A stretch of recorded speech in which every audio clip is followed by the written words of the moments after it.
Perkenalkan, nama saya Alma Hairan Abdul Laksmi dari SD Muhammadiyah 8 Jagalan, Surakarta. Hari ini saya akan menceritakan tentang Pangeran Samudra. Kerajaan Majapahit di ujung akhir kejayaannya karena banyak pemberontakan dalam negeri, terutama serangan Garindrawardhana. Banyak bangsawan dan penggawa yang melarikan diri. Para bangsawan melarikan diri ke wilayah Gunung Tengger dan ada pula yang menyeberang Pulau Bali. Begitu pula dengan Pangeran Samudra yang akhirnya bergabung dengan Raden Patah di Demak. Kepergian Pangeran Samudra diikuti ibu tirinya yang dikenal cantik dan awet muda, bernama Dewi Antarwulan. Ketika tiba di Demak, Raden Patah dan rombongan segera menyiapkan tata pemerintahan dan menghimpun kekuatan untuk menyerang Garindrawardhana yang tengah menguasai Majapahit. Langkah awal yang dirasa perlu dilakukan adalah mengumpulkan kembali para bangsawan Majapahit. Jika para bangsawan, penggawa, saudara-saudara Raden Patah dan Pangeran Samudra bersatu di bawah naungan Kerajaan Demak, bukan saja kerajaan itu menjadi kokoh dan kuat, melainkan juga kekhawatiran akan munculnya permusuhan dari kalangan sendiri dapat dihindari. Suatu malam, Pangeran Samudra dipanggil untuk menghadap Raden Patah. "Pangeran, sepertinya kita harus menyatukan kekuatan kita," jelas Raden Patah. "Lantas bagaimana caranya?" tanya Pangeran Samudra. "Kau harus mencari dan mengumpulkan kembali para bangsa Majapahit dan saudara-saudaramu, Pangeran," jawab Raden Patah.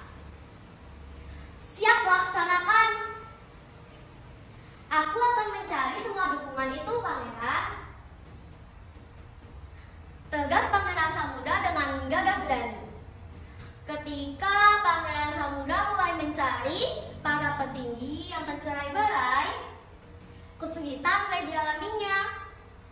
Untunglah Pangeran seorang pemuda yang gigih dan tidak mudah menyerah. Pertama, di Gunung Lawu. "Raden gugur, bergabunglah denganku," ungkap Pangeran Samudra kepada Raden Gugur. Kedua, ia bertemu dengan Raden Betara Katong dan beberapa bangsawan petinggi serta penggawa lain yang dapat ditemui dan dibujuk.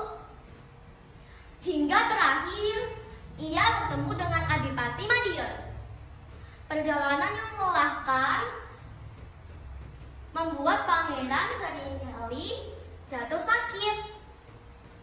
Akhirnya ia memutuskan untuk pulang ke Demak karena tugasnya cukup berhasil.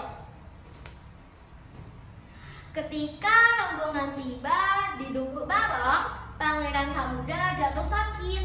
Ia meminta kepada 2 orang prajurit setia yang menyertainya agar melanjutkan perjalanan mereka ke Demak dan melaporkan semuanya kepada Raden Patah. Tidak lupa salam hangat kepada Ibunda Dewi Antarwulan. Karena sakit yang makin parah, Pangeran Samudra berpesan, "Jika kelak Tuhan memanggilku, makamkan aku di bukit Kubungkus, wahai prajuritku." Jelas Pangeran Samudra dengan napas yang tersengal-sengal.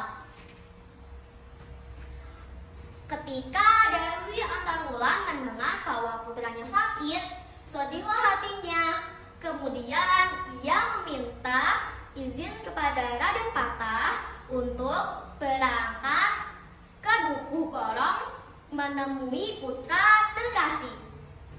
Alangkah rendah hatinya tatkala ia tiba di tempat itu, Pangeran Samudra telah meninggal. "Wahai anakku, mengapa kau tinggalkan ibumu ini?" ucap Dewi Antarwulan dalam tangisnya. Dewi Antarwulan menyusul ke Bukit Kemukus dan tiba tepat ketika jenazah Pangeran Samudra diturunkan ke liang lahat. Tiba-tiba matanya berkunang-kunang dan secara mendadak degup jantung berhenti. Ia pun terjatuh ke dalam liang lahat itu. Demikianlah Pangeran Samudra dan ibu tirinya, Dewi Antarwulan, dikebumikan di liang lahat yang sama. Oleh karena itu, penduduk sekitar membayangkan dari makam itu memancarkan kesetiaan kuat akan tugas dan kecintaan mengharukan kepada anak. Pangeran Samudra yang tidak mengenal lelah rela berkorban dan gigih menjaga wilayahnya. Begitu pula dengan Dewi Antarwulan sebagai contoh